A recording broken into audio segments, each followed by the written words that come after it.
네. 수임번호 0010입니다. 10번이란 얘기인 거겠죠. 기사 같이 볼까요? 네.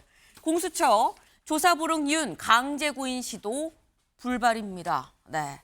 아까 일면에서 살짝 말씀을 드렸었죠. 공수처에서 조사에 불응한 윤석열 대통령에 대해서 강제구인을 시도했습니다만 결과적으로 불발이었다라는 거예요. 네. 사실 어제 저희가 방송 중에 강제구인 할까 말까 어떻게 보세요? 여기까지는 저희가 얘기를 했었습니다. 그런데 실제로 강제구인 시도를 했었다는 거죠. 관련 목소리 들어보고 오겠습니다. 서울구치소에 공수처 검사분들하고 수사관들이 도착을 했다는 보고는 받았습니다. 네. 그러면 서울구치소 내에서 현장 조사를 하는 겁니까? 아니면 공수처로 구인을 해서 조사를 하는 겁니까? 거기까지는 모르겠어요. 네, 거기까지는 보고를 못 받았고 아마 그 둘 중에 하나일 것 같습니다. 네. 어제 국회 법사위의 얘기입니다. 국회 법사위에 신용의 법무부 교정본부장이 나왔죠. 그래서 정청래 위원장이 물어봤어요. 지금 어떻게 되는 겁니까? 강제구인 하는 겁니까? 뭐 하는 겁니까? 했더니 일단 간 건 맞고요. 가서 거기서 현장에서 어떻게 되는지는 모르겠습니다만 일단 현장 조사 아니면 뭐 이 지적 강제구인을 하든 둘 중에 하나는 할 걸로 보입니다. 라고 얘기를 했는데 근데 사실상 불발이었었다라는 거죠. 6시간 대치하다가 그냥 왔다라는 거예요. 그다음 공수처가 소환 통보를 했었던 게 5번인가요? 같이 볼까요? 네. 15일에 체포가 되고요. 16일, 17일, 그리고 19일에는 오전 오후, 그리고 어제 20일 한 5번 정도 이 소환 통보를 했습니다만 모두 출석하지 않았죠. 네. 근데 사실 이런 부분이 장윤미 변호사님, 네.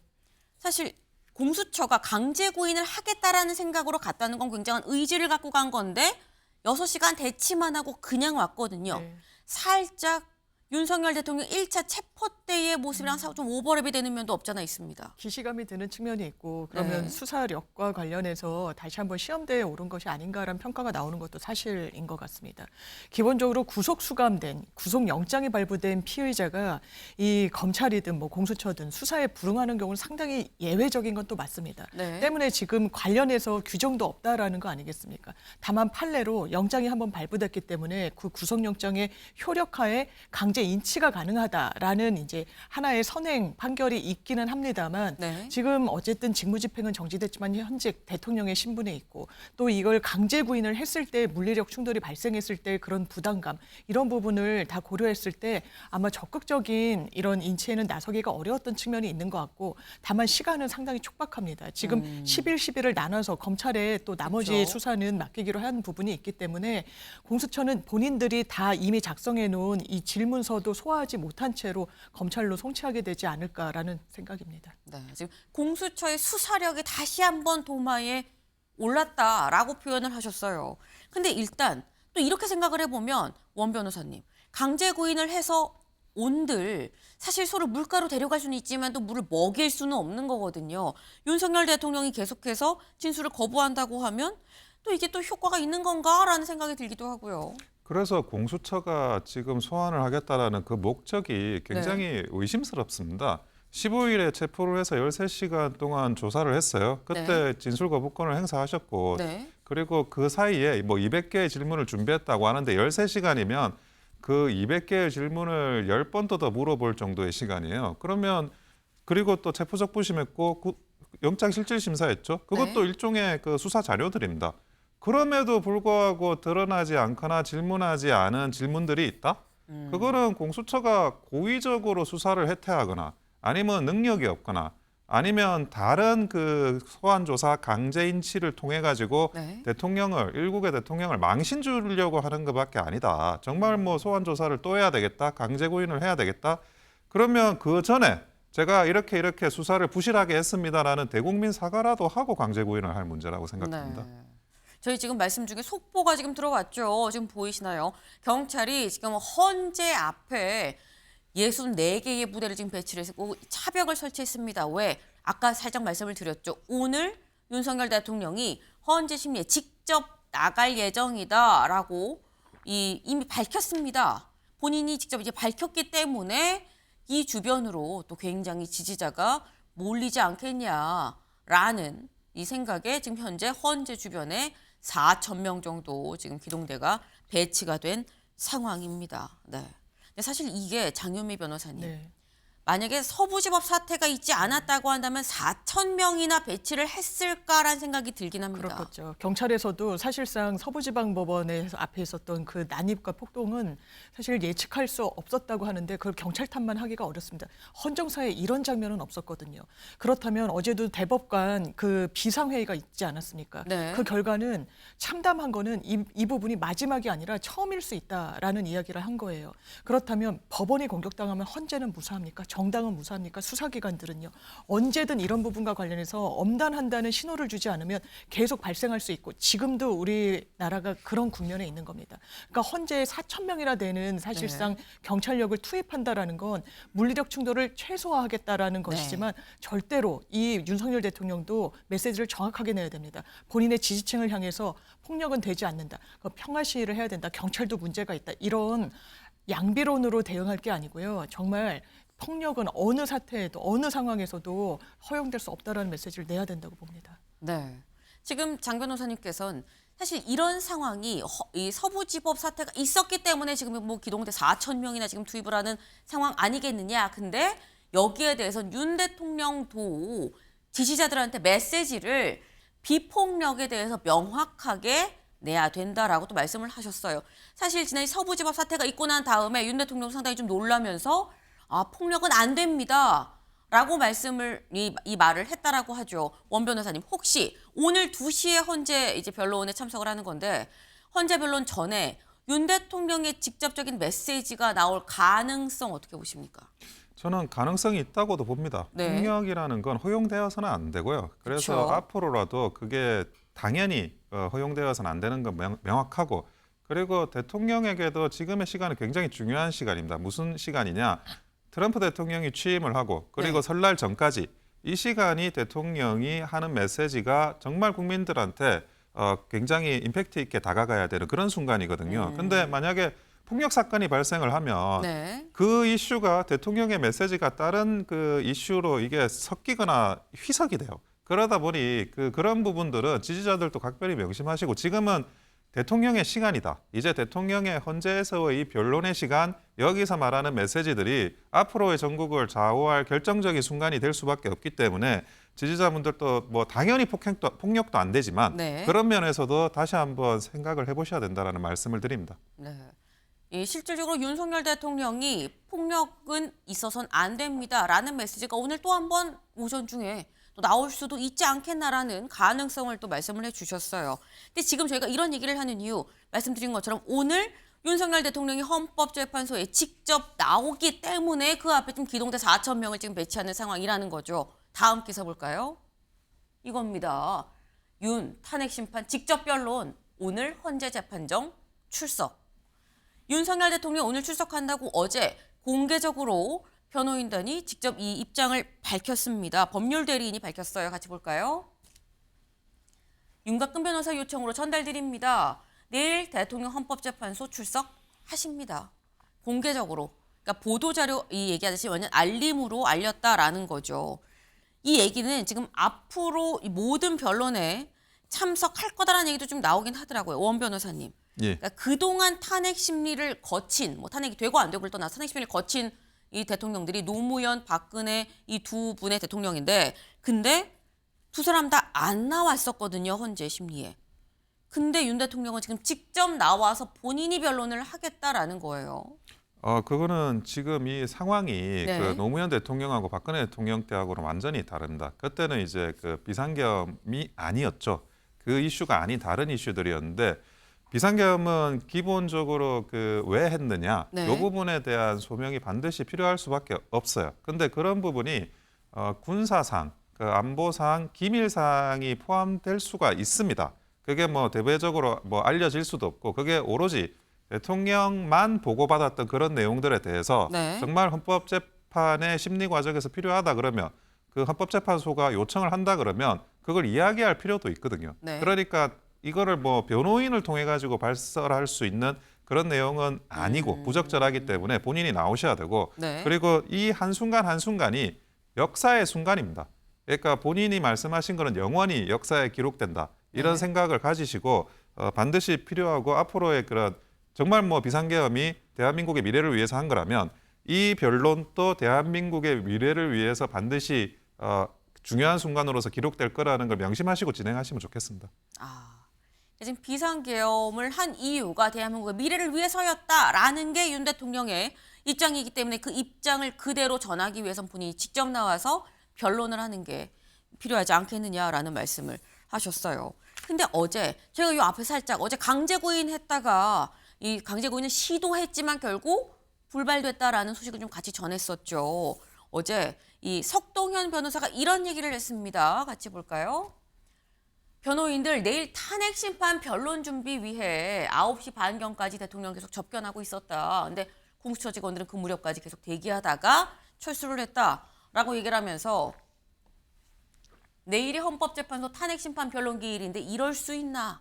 이런 식이면 변론 준비에 심대한 장애가 생긴다라고 그를 이 직접 입장을 기자들한테 밝혔습니다. 장 변호사님. 네. 지금 이 얘기는 헌재 변론도 해야 되는 거고 공수처 수사도 받아야 되는 건데 이거 두 개 다 병행하는 거 우리 너무한 거 아니야? 라는 취지의 얘기예요. 그래서 만약에 강제인치가 성공을 했다면 네. 저 말이 더 설득력이 있었을 텐데요. 기본적으로 변호인 접견은 무한으로 허용이 되는 거고 네. 바로 그 어제 기준으로 내일 그러니까 오늘의 변론을 준비하기 위해서 공수처는 대기했다는 표현을 변호인도 쓰는 거 아닙니까? 어떤 물리력을 행사 강제로 했다라기보다는요. 네. 그러니까 변론의 기회를 준비할 수 있는 부분은 충분히 공수처도 수사기관도 지금 시간이 굉장히 없음에도 불구하고 이제 부여를 했다라고 보여지는 측면이 있고요. 다만 윤석열 대통령이 이런 재판정의 모습을 드러내서 자기 변론을 했을 때 이것이 소송 자체에 그러니까 네. 변론에 유리하게 작용할 것인가는 상당히 의문입니다. 아마 메시지를 상당히 많이 내고자 할 텐데 많은 장면에서 보셨지만 헌재가 이 소송 경제의 효율성을 위해서 다 커트를 할 수밖에 없습니다. 모든 말을 들어주는 절차가 아니거든요. 묻는 말에 답을 해야 될 겁니다. 이를테면 비상 입법기구 만들려고 했느냐. 이건 김용현 전 장관이 했나? 난 기억이 나지 않는다는 취지로 이렇게 이야기를 했다라고 영장실질에서도 이야기를 하고 포고령은 사실상 위헌 위법의 거의 증거물이라고도 할 수 있어요. 그런데 이 부분에 대해서 누가 작성했냐? 그런데 이거는 김용현 전 장관이 잘못 뺏겨왔다. 이런 항변을 하면 그럼에도 불구하고 그 책임에서 면해질 수가 없는데 밑에 탓을 하는 듯이 그리고 다른 관계자들과의 진술이 엇갈리는 그런 육성을 대통령이 스스로 보여준다. 그거는 사실상 변론 전략으로도 또 정치적으로도 마이너스라고 생각합니다. 네. 원 변호사님. 근데 지금 현재 그 대통령이 가지고 있는 그 한마디는 이거를 중간에 헌법재판관들이 자르고 갈 만한 내용인지 모르겠어요. 그거를 그 대통령의 발언을 들어야만 네. 이 헌법재판과 탄핵 심리에 대한 모든 것들을 조사를 할 수가 있는데 네. 근데 물론 이제 여러 사람의 진술이 있지만 그거는 그 장군들의 어떤 부분이고 그 장군들이 인지하고 있는 부분은 계엄의 실행입니다.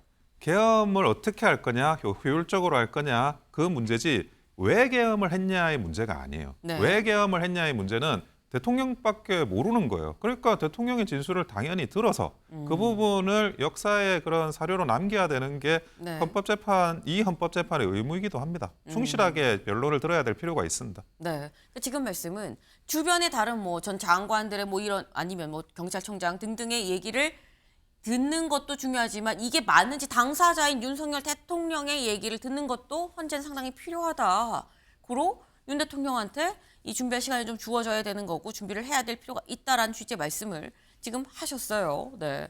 근데 이 윤 대통령 지금 그 헌재 심리 준비를 어디서 하느냐라는 거죠. 다음 기사 볼까요? 윤 수임 번호 0010 10번이라는 거죠. 구치소 세평 독방서 탄핵 서류 검토입니다. 네. 지금 윤석열 대통령한테 수임 번호가 이제 부여가 됐습니다. 근데 사실 수임 번호가 매겨지게 되면 번호를 이제 불리죠. 윤석열 대통령이 아니라 윤석열이 아니라 10번으로 불리게 되는 건데 이 10번 수감자로서 세평 독방 안에서 탄핵 서류를 지금 검토를 하고 있다라는 겁니다. 원 변호사님. 사실 윤 대통령 입장에선 사시 준비할 때 뭐 노량진 이런 데 가서 이제 뭐 이 고시원에서 공부할 때 외에는 지금과 같은 이런 상황이 혼자 독방에서 공부한 이런 상황이 주어졌을까 싶긴 한데 지금 윤석열 대통령 구치소 안에서 어떻게 지내고 있다고 들으셨나요? 저는 뭐 심적으로는 굉장히 안정적이라는 이야기를 듣고 있어요. 그래서 네. 뭐 특별히 그 흔들리거나 당황하거나 그런 모습은 아니고 뭐 심약하거나 그런 모습도 아니라고 제가 전해 듣고 있거든요. 네. 그래서 본인이 해야 될 이야기를 뭐 저는 오래전부터 준비하셨다고 보여집니다. 왜냐하면 제가 그걸 느낀 게 네. 대통령의 친필 메모 네. 편지 그게 나왔을 때 그 어떤 그 이 비상겸을 앞두고 또는 전후해 가지고 굉장한 고민의 지점이 느껴졌거든요. 그 고민의 지점에서 지금 단계에서 친필 메모로 쓸 수 있는 단계까지가 나온 거고 그리고 이제 헌법재판소는 거기서 고민했던 것이 조금 더 이 헌법재판에 최적화된 그런 내용들에 대한 고민을 더 하시면서 네. 구체화시켜 나가고 있을 거라고 보여집니다. 그래서 뭐 3평이냐 뭐 30평이냐 이건 중요하지 않을 것 같아요. 네. 고시 생활하면서 뭐 저도 고시 생활 해봤지만 네. 뭐 좁은 공간이라고 해서 그게 뭐 문제 있고 그런 적은 없었습니다. 네. 지금 윤석열 대통령 상당히 평온한, 그러니까 심리적으로 안정이 돼 있는 상태에서 이 헌재 심리를 준비를 하고 있다. 그리고 이미 본인도 많이 진즉부터 좀 준비를 하지 않았겠느냐라는 말씀을 하셨어요. 근데 여기에 이렇게 지금 나와 있죠. 윤출석의 헌재 청사 보안 강화. 이 보안 강화로 지금 현재 헌재 앞에 기동대 4,000명이 배치가 됐다라는 소식을 저희가 조금 전 속보로 전해드렸습니다. 더불어서 이 헌재 심리에 오늘은 아닙니다만 내일 모레 김용현 전 장관이 직접 나온다는 거죠. 23일 증인신문 출석 예정이다. 네. 사실 포고령 작성한 거 이거 두고 그리고 비상입법기구 메모 누가 했느냐 여부를 두고 양쪽 얘기가 좀 다른데 뭐 이런 얘기가 있었었는데 근데 어제 김용현 전 장관 쪽에서 뭐라고 얘기를 했느냐 다음 기사 보시죠. 김용현 측 비상입법기구 메모 김 전 장관이 썼다. 김용현 전 장관이 썼다라는 거예요. 네. 그러면서 우리가 이렇게 썼다라고 얘기를 여기 밝혔습니다. 메모 작성자는 김 전 장관이다. 국회 대체와는 전혀 무관하다. 그리고 비상입법기구는 여기를 보겠습니다.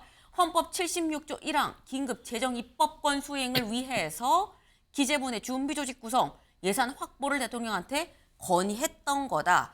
현재 있는 국회를 대체하고 거기를 마비시키고 여기를 만들려고 했었던 게 창설하려던 게 아니다라는 취지로 좀 설명을 했거든요. 장 변호사님. 네, 있는 그대로 받아들이기 어렵습니다. 뭐 건의는 했을 수 있어요. 실무 네. 작업은 본인이 작성했을 수 있지만 지시를 누구로부터 받았는지 왜냐하면 이 부분은 최상목 경제부총리 그 당시 경제부총리가 대통령으로부터 받은 지시사항이라고 했어요. 문건까지 있습니다. 쪽지라고 평가되지만 사실 지시사항을 한 겁니다. 그 네. 내용은 국회에 대한 예산은 일절 다 끊고 비상입법기구 그러니까 국회를 대체할 만한 국가 관련한 예산을 확보하라는 내용이에요.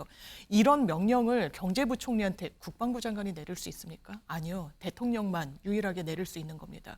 그렇다면 그 책임에서 김용현 전 장관이 썼기 때문에 대통령의 책임이 없다고 재판부가 설득당할까요? 그럴 가능성이 매우 낮습니다. 지금 윤석열 대통령은 아마 계속 헌재 심리에 출석을 한다면 김용현 전 장관의 증인신문 과정에도 참석을 하겠죠. 네. 아마 증언이 상당히 위축될 수밖에 없을 겁니다. 본인의 바로 직속 모시던 대통령이 지켜보는 가운데서 증언을 하지만 그렇지만 처음에 포고령과 관련해서도 변호인 통해서 그런 적 없다. 대통령이 봤다라고 이야기하는 데서 알 수 있듯이 모든 각각의 이 피청구인 윤석열 대통령을 비롯해서 관계자들은 자신의 법률적인 가장 이득되는 선택을 할 수밖에 없어요. 이 국면에서. 그러면 균열이 과연 나지 않을 것인가. 지금 이미 상호 모순되는 진술들이 관계자들 사이에서 나오는 겁니다. 그렇다면 이 부분이 윤석열 대통령의 이런 재판 과정에 유리하게 작용할 것인가. 저 아닐 거라고 생각합니다. 네. 저희가 23일 있을 헌재 심리를 얘기를 하긴 했습니다만 오늘도 23일에도 윤 대통령은 최대한 원칙적으로는 헌재 심리에 다 참석을 하겠다라는 입장이라는 거죠. 네. 이 얘기 오늘 오후 2시에 이 헌재에 직접 출석한 윤 대통령이 어떤 얘기를 할지까지 좀 같이 짚어볼 수 있지 않을까라는 좀 생각을 해봅니다. 다음으로 넘어가 보겠습니다.